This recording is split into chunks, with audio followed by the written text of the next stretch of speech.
As I mentioned, today we remember Saint Teresa of Kolkata. She died in 1997 on this date, and as usual, the date that a saint dies is their birthday into heaven, and that's the day we almost always, but there are exceptions, but it's almost always the date of their death that we refer to their feast day. In fact, in their church we call it their Dies Natalis, which literally means day of birth, but it's their birth into heaven. And so as we remember her life was spent in service to the poor. She originally, from Albania, felt a call to religious life, and there must have been sisters she knew from the Sisters of Loreto, which are based in Ireland, so she joined that community, and then her assignment was to what was then called Calcutta, but the Indian name is really Kolkata. She was called there to be of service for the Sisters of Loreto, but she became so aware of the abject poverty around her, she was teaching probably more in private schools, that she just felt a tug on her heart, and eventually it became what she called a call within a call to religious life, but within that to serve the most destitute. And then she was released from her commitment to that particular order, and then started this new movement, and many of her former students came to join her, and that began what is now the Missionaries of Charity, her religious order, that spread first throughout India because of this, so much poverty and people just being abandoned in the streets, and there are just few infrastructures to provide for those so destitute. She just responded direct service, love, love, love. Didn't question somebody's background or what their problem was. They were suffering. I'm here to serve you. And then that spread through India, and then internationally and everywhere in the world. It really is remarkable, and she, of course, is an inspirational figure. Anything you read of hers is quite inspiring. Persnickety Pharisees, that's what this seems to be about, and maybe so on a surface level. But let's look at the Sabbath. What's the value of the Sabbath laws? Well, it's a real common sense thing. When the Ten Commandments were handed on to us, the value of keeping the Sabbath is so that we didn't get so preoccupied by work, which is very preoccupying, and especially when it's sort of a hand-to-mouth economy.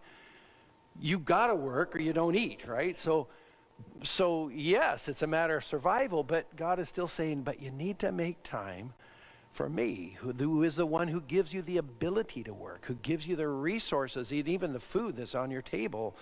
All those things are a gift from me, and just the importance of making sure we put God first at the head of the week, and everything else. Then our work makes sense in that context.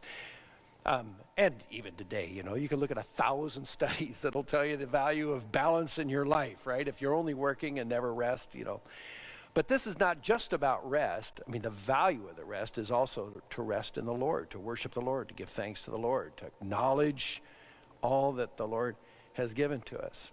So that's a good law. And of course, Jesus has no problem with the law. He affirms and promotes the law. The concern is with the way in which the Pharisees are approaching it in a legalistic fashion, but especially in light of who Jesus actually is that they just don't get. Again, what's the purpose of the Sabbath? To affirm our relationship with God. That's the fundamental thing. Well, when you're already keeping the Sabbath, then the culture in the Middle East at the time of Jesus, in the Jewish communities, even under Roman occupation, for the most part, people really kept the Sabbath. They would go to synagogue and worship. And again, the goal is to be in relationship with God. They're with the Messiah, the Son of God. They're standing with him, walking through the field. How could they be possibly defying the fundamental principle behind the Sabbath law? They're with Jesus, the Son of God. And so the Pharisees don't recognize who he is. So it's more about that, not recognizing the Messiah, than it is about this law. But, people would ask the question, well, what is considered work? You know, can you clean your house on the Sabbath? Can you reorganize your garage? Can you, you know, what? And then this is harvesting would be work, right? Especially if you're a farmer. Walking through a field and pulling the grain off the heads and rubbing it in your hand, you blow off the chaff, and then you have little grain. It's like a snack. You're harvesting. You know, that's the concern Jesus has. They're being too persnickety.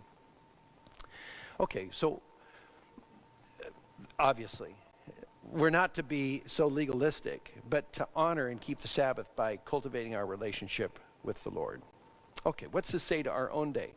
Frankly, I think in our own day, we don't have a culture of people keeping the Sabbath. You know, most Catholics, the vast majority, don't go to church on Sunday. You know, we know that. So we actually now need to promote the importance of Sunday and honoring the Lord and making sure the Lord is at the center of your life and calling people to conversion, the new evangelization, helping to realize, you know, that it's truly about this important fundamental relationship we all need with the Lord.